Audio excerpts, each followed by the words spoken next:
We were told that when we had a president, we'd see a giant global political figure, the man that would be the political leader for 500 million people, the man that would represent all of us on the world stage, the man whose job was so important that, of course, you're paid more than President Obama. Well, I'm afraid what we got was you.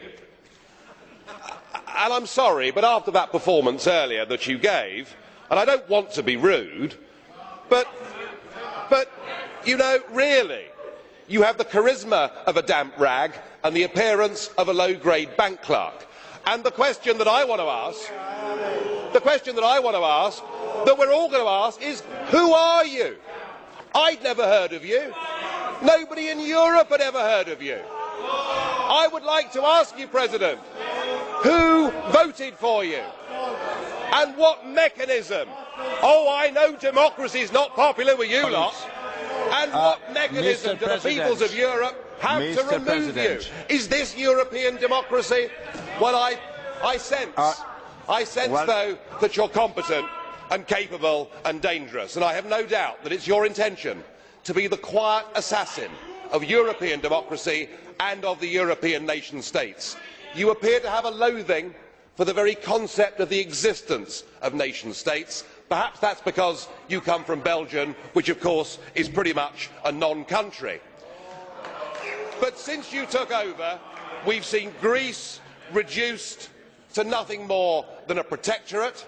Sir, you have no legitimacy in this job at all, and I can say with confidence that I can speak on behalf of the majority of the British people in saying we don't know you, we don't want you, and the sooner you're put out to grass, the better.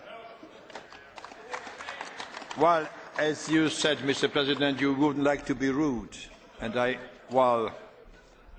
prefer to go ahead with this statement. I'm very disappointed with you, President Buzek.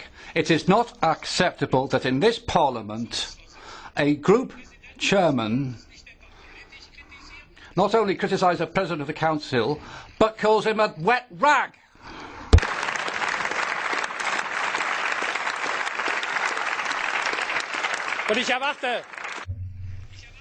And I expect you, President, to call this person to order. It's not right that this man should be able to trample over the dignity of this House. And Joseph Dole, it's not just a case of getting or allowing the UK to leave the EU. It'd be better for Mr Farage to resign if the European Union and the European Parliament are such bad things in his eyes. Thank you, President. Just as I have said to President Farage previously, 2 months ago, and today I repeat this, these type of addresses, which are character assassinations of individuals, are inadmissible in the European Parliament, and I spoke to Mr Farage about it and I drew his attention to it. Mr Schulz, I'd like to say that this is how I work and that's my way of going about it.